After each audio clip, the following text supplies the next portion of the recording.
It is fully Tuesday at 2:50 p.m. right now. Just talking to my camera, eating Cheetos. Try not to get abused. I am truly an unemployed millennial. Hello everyone. Currently in a park in San Francisco. Yesterday was beautiful and sunny and warm, and I was literally in a tank top, and then this thing locals call Carl the Fog just comes in, makes everything cold. I was literally sitting here watching like rain gusts across this field. Oh, there's another one. Let me show you. Can you see it? No. I'm next going to Anchorage, Alaska, where I'm sure it's already like snowing or hailing or something. I thought I would do a fun little video and just update you guys on my life because, is this in focus? I'm gonna try to set this up a little bit better so I can just sit and talk. So I actually just got back from a trip from Europe with EF Ultimate, and we went up to the Alps, and I did not prepare very well. I ordered this from Aritzia because Aritzia reached out and they were like, hey, we're trying out this influencery thing, we'll send you a little gift card. So that partially covered the cost of this new vest, and it's honestly been incredible, but it just like randomly gets cold, so this has been really nice. I wanted to make this video just kind of as an update, and because yesterday I was just looking on my YouTube channel, and one of my most recently viewed videos, Unemployed Millennial Update, moving back home with my parents. I was getting a lot of really insightful comments, and this is why I like to put this type of content out on the internet, because I think that not a lot of people do it, and it creates like a good place for a community to like kind of talk about that kind of stuff. But I think I also got a few people just who have randomly come across my channel for the first time, which to be honest has really never bothered me. I kind of grew up on the internet and realized that there are very few people whose value I really trust, and I'm probably not going to find those people leaving their opinions all over the internet. But I do think that it is kind of my obligation as someone who has a digital presence. And if you put yourself on the internet, no one ever sees the full story. So I think I am just going to kind of respond to these comments that I think are really good questions, comments, and insights, and also some concerns from you guys on my last Unemployed Millennial post. And I also kind of just want to update you guys on what I'm doing, where I am, how I'm doing, and hopefully not run into any crazy people here. Kind of one of the sad things that I'm like actually nervous about with filming with a nice camera and like my stuff all around me and not being super aware of like checking my surroundings is just encountering like a mentally ill homeless person, because sadly that's a huge reality here in San Francisco, as I've already observed just from being here and like staying here. Been approached by homeless people here who I think are mentally ill. Honestly, I have never seen like such a bad problem with it, but it's like, who is solving these issues and what are they doing to solve it? It just kind of makes you want to look into helping mental illness. Like, I think it's such a bigger problem. I don't know if I've like really explained, but I'm looking for jobs in San Francisco.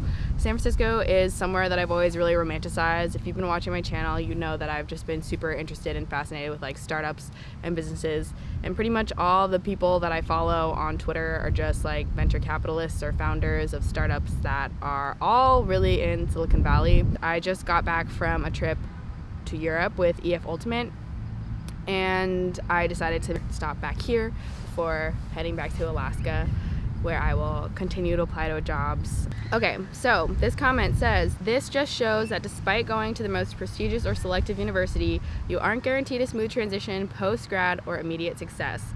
Kids put too much pressure on themselves. So I do have to admit that I didn't want a job post-grad. I wanted to work on my startup with my fellow friend and YouTuber Shelby. So I didn't want like a traditional career path right out of graduating. Would it have been smarter? That's a different question, but that's like kind of something that I just didn't really choose for myself. Although I still very much agree with this comment that yes, just because you have gone to a selective university, you are not guaranteed at all a smooth transition. I have a lot of friends outside of USC who are at more prestigious and selective schools who work at very impressive companies and still are not super happy or sure of their career path. So I think that goes for everyone. And even if you do have something figured out, you're still not really guaranteed a smooth transition. So it's kind of two things. Is just that like I wasn't really looking for a job, so I think it's unfair to see everyone defending me when it's just because I wasn't really trying to find like a job, to be honest. I'm gonna sit a little lower so I can sit up straighter, and maybe even open. I have one more thing to pull out that would make this video more complete. I have it all. Lana and I, this brought into the subject of privilege, which really led into a very deep and interesting discussion that I would actually want to read again. And maybe like write a blog post. This is why I want to have like a blog, to be able to like put these somewhere other than just like me observing, because they're really interesting discussions. I'm usually not one to post more negatively mean comments, so I don't want this to come across that way, but this video seems very naive. So many people are unable to move back with their parents and just take a year after school to do yoga. I understand that you developed yourself in healthy habits, but just that phrase is very privileged, and it bothers me that you aren't recognizing the level of privilege that you have had just to be able to take a year to yourself. And this is kind of an issue that I have to internally battle a lot. I've talked about how I'm very privileged and very lucky in a lot of my videos. And if you're a viewer or a subscriber and you've watched me over time, I think that's very obvious and evident, and you probably can recall like a time that I've done that. I know that looking just at one video and without me having to continuously be like, I'm privileged, but I've also literally worked since I was 14 years old. And I think even you or anyone who has time to type out a comment on YouTube after watching a full 20-minute video, I tend to make my videos really long, I think you're privileged in a huge way. You're at a huge advantage in comparison to the rest of the world. I actually do think I recognize my privilege a lot and think about it a lot and acknowledge it a lot and am aware of it. But it's also not something that I'm going to repeat in every single one of my videos, that I'm super privileged and I'm super lucky. I come from an amazing family, an incredible community behind me, and a group of people that love and adore me for who I am. But I also think that anyone can develop healthy habits at any point in time. My intention for my year off wasn't actually to take a year off. It was to do something that I wanted to try out that eventually failed. And so with me taking that year off, I then took the opportunity to develop myself, because I was like, well, I'm not just gonna waste this entire year just because something that I wanted to do didn't really work out. I'm like snotting on myself. So that's kind of the takeaway that I had from this whole year. And I am very privileged and in a place where I really don't have to worry. Like, I can take the time and there are not a lot of huge consequences for me. And I recognize that a lot of people don't have that option. Okay. This is a comment that I've been wanting to answer for a really long time, and this is from Kelly. I'm gonna double check my surroundings one more time. As a woman, you have to really do that to stay safe. So Kelly basically asks if I had any pushback, that was my lequa, from not having a typical job right away or from the stigma of being an unemployed millennial. I definitely have had a lot of pushback. My friends take it really, really well. They're all super enthusiastic and encouraging and really truly believe in me and like what I can do if I want to do whatever I want. So I would say the people who judge me most are older people who just do not at all agree with the idea of not getting a job, and I think they think it's like in my parents' favor for them to like, okay, there's someone walking right towards me. I'd really appreciate it if you didn't.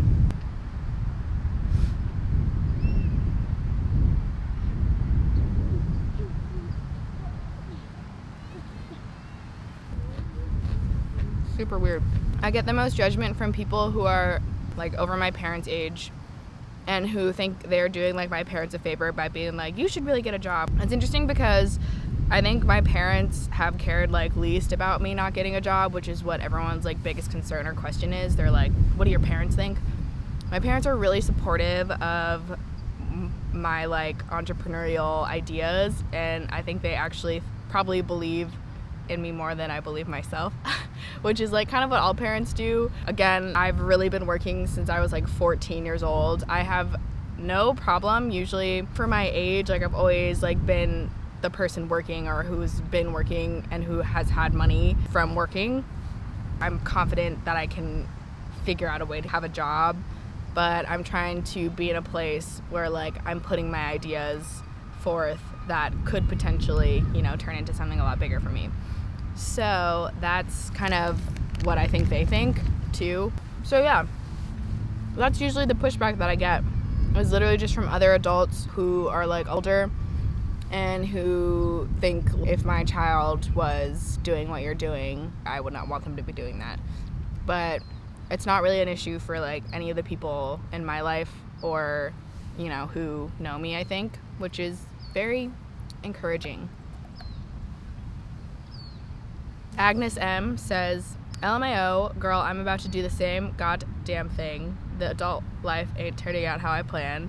Me neither, but I really don't think it is for anyone. Especially like social media just allows you the insight to like see that there's so many different pathways. So I think we're just kind of overwhelmed and confused, but I think we should all just trust that we're on the path that we're supposed to be in. Machi Sheb says, same. After graduation 6 months later, I still don't have a job and I'm living with my parents right now. I'm kind of anxious about not having a job, but at the same time, I'm just kind of trying to self-reflect and relax a little bit. This is exactly what I think a learning mindset is. Like, you just can learn from every single thing in your life, whether it's good or bad. And so I think in like harder times or times where it's like anxious or anxiety inducing, then that's exactly the mindset that you should have. When I was in Europe, I was feeling anxious because I was like, oh, I should be home applying to jobs. And then I was like, okay, well, in a week or two, I'm going to be home applying to jobs, and think like, why was I so anxious like doing this? Like, I'm doing this now and it's not worth it to just step outside of the moment that you're in and worry about something, because you're always going to have something to worry about, you know?